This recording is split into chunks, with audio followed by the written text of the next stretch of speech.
What's going on, guys? Luke Trukin here with Lee Shelton, coming to you today with another Online Edge podcast. The only podcast committed to finding Bigfoot.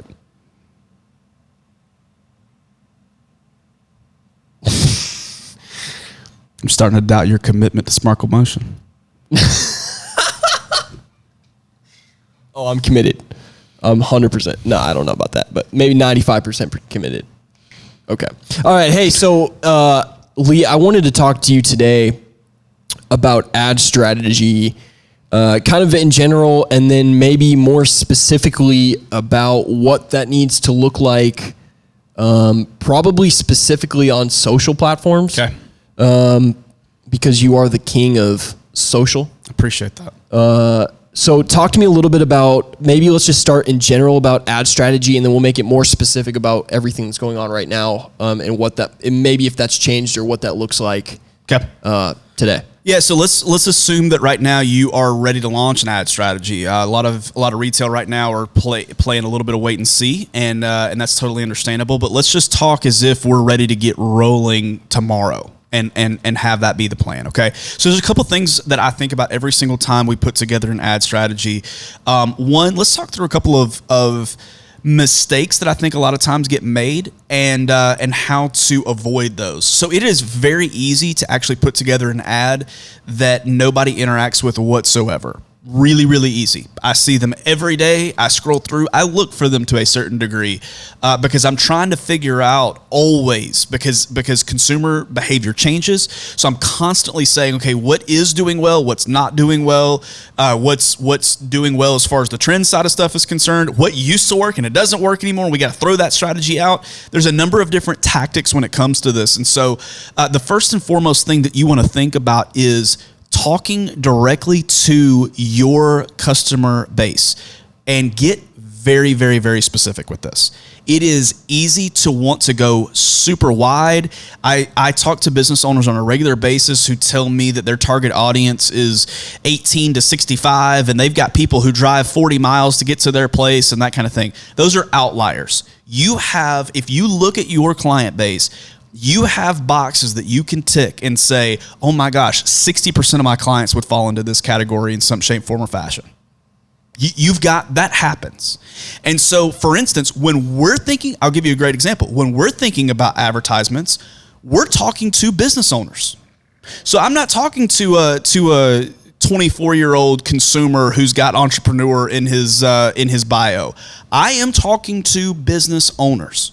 So that is a very specific, that's not 1 out of every 2 people. That's not 1 out of every 10 people. That is a very specific group of people that when we talk about putting together some piece of marketing, we're aiming at. This in and of itself, to a certain degree, while it's designed to serve you, is also a piece of marketing. And this is aimed solely at business owners. We're not talking to anybody but business owners in this, because we're talking about advertisements, and for the most part, the people who make those types of decisions are business owners. Now, obviously, you might be a marketing director, you might be a general manager, but you're gonna have that ownership mindset, and so that's who we're talking to when we're doing this. Think that through, decide who that audience is, and then craft messages to speak to that audience specifically. It gives you the ability, when you do that, to get way more personal than you would have gotten before. Way more personal than you would have gotten before. So it gives you the ability to speak to people at their exact point in need. It gives you the ability to talk to people who otherwise they just would have overlooked it. So in everything in your ads, think through that. So for instance, Facebook gives you the ability to hit ages by year. So I'm going to send a different advertisement to a 35-year-old, a different image to a 35-year-old than I am a 65-year-old. Yep. I have seen constantly, I've gotten advertisements with 65-year-old women as the subject of the ad. And I'm like, I don't know how you thought that was going to relate to me whatsoever. Like how you thought that was going to stop me in my tracks and cause me to actually read this thing. Another thing that I've seen happen, we live close to we're not in Dallas. We're just outside of Dallas in actually in another county. I see on a regular basis ads that say, "Hey Dallas." Well, that's lazy. It's so easy for you to say, "Hey Dallas," and just target the people in Dallas. And we definitely live in. I mean, our county has 1 million people in it. Yep. You could easily say, "Hey county" or "Hey specific city," and capture a whole new group of people. It took you 10 more minutes, 5 more minutes to create that extra ad set, but your ad resonated that much more. And when I see, a few years back, I lived in Athens, Georgia, which was 50 minutes or so away from Atlanta. Constantly got advertisements that said, "Hey Atlanta." We weren't even a suburb of Atlanta. So it just felt tone deaf. Like you just clicked like 100-mile radius and just assumed that we all consider ourselves part of Atlanta, and it wasn't at all. Actually, not a suburb, nothing. If you live in Athens, you don't say, "I live in Atlanta." Now, where we are now, we're minutes from Dallas. It's a short drive to Dallas, so that's a little bit more excusable. But at the same time, man, the counties around here, the cities around here have their own identity. They're proud of where they live. When they say shop local, they mean in their towns a lot of times. Yeah. And so when you're developing ads, talk to people specifically, talk to people directly, and take the extra 5 minutes that if you're going to target a specific zip code to say things like, "Hey McKinney," "Hey Allen," "Hey Frisco," just that in and of itself, by the way, probably 20% higher click-through rate if you just do that. Just that alone, starting it off with the first two words being "Hey Allen," if you're targeting Allen, or "Hey Frisco," or "Hey Southlake," or "Hey whatever." Those 2 words alone cause people to stop and say, "Oh, this is for me," because I live there. Just that little bit of a personal touch causes people to stop. Now, let's take that to another direction.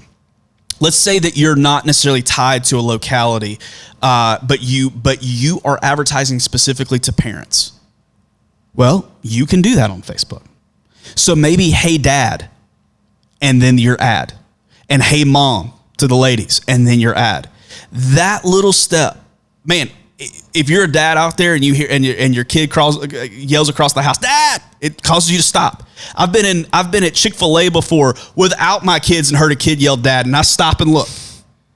That in an ad has very similar effect to that. You are trained to respond to that name. Same thing with the moms out there listening to this. You're trained to respond to that word, and so those are points that you can really just get in front of people in that much more of an intentional way. And then put your message behind it. Another thing I think a lot of people miss out on, it's a huge opportunity miss, is you go straight to what you're there to do, and you forget to talk to what their need is.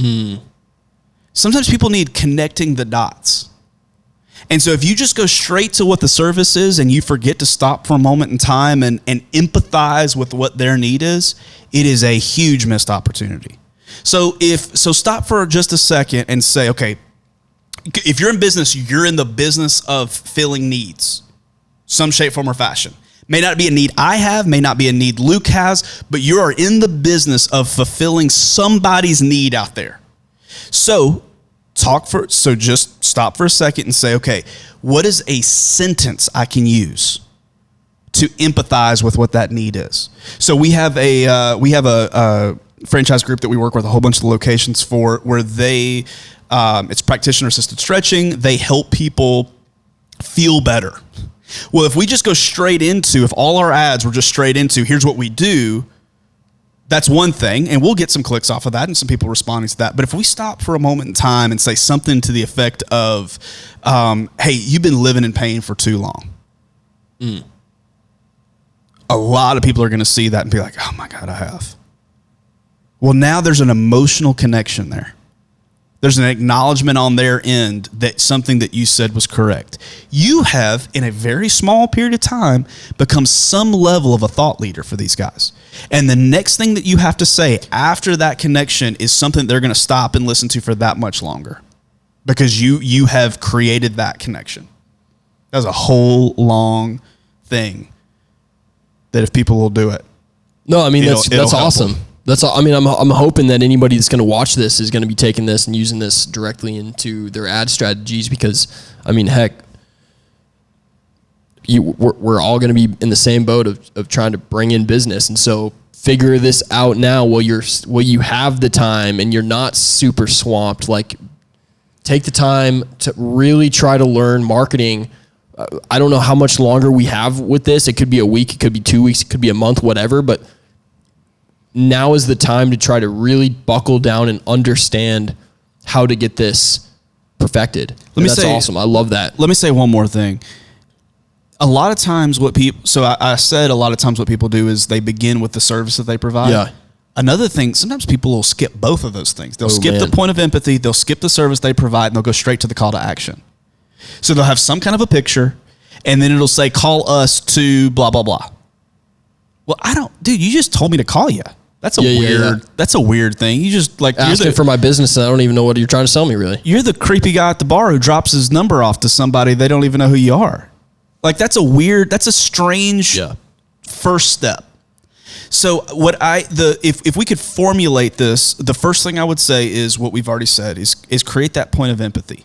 Make it personal for people. Tell them what you actually do, how you can help. Then do the call to action. Calls to action are important. Don't skip them. Yeah. Don't not do that. That happens too, by the way. Yeah. Don't skip the call to action. Tell people that you want to help and here's how they can contact you.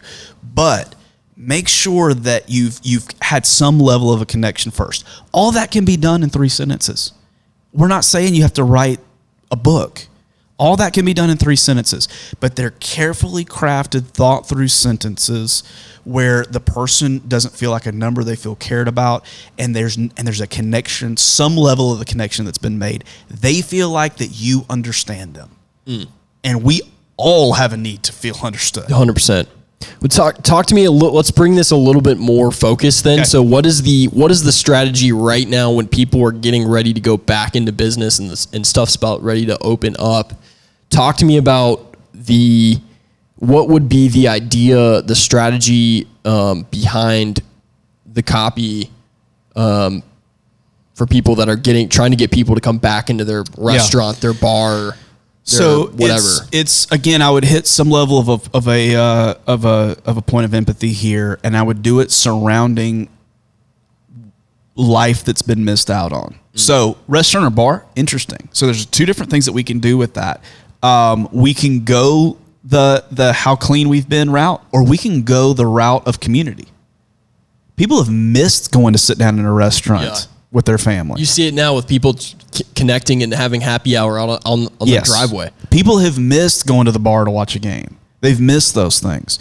And so it could be a almost a Cheers type message of what, come back again to the place where everybody knows your name. It's this concept of community relationship that you've missed this part of your life. You can re-engage with that again. I would consider that side of stuff. Because again, it's a point of empathy. Again, it's very quickly like the point of empathy is you almost don't even need the how you can help. It's pretty dang obvious. And then the call to action is man, we can't wait to see you tonight.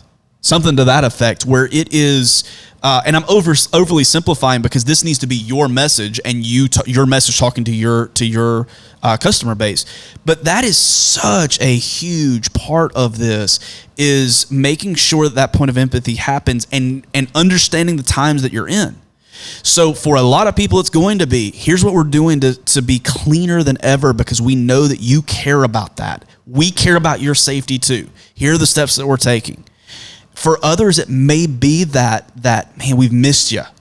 Come back again. Those types of things. But in some shape or form or fashion, find the point of empathy.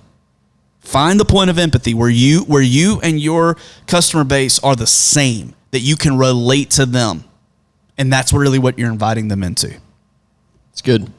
Guys, we appreciate you. If you found this podcast helpful, give us a like.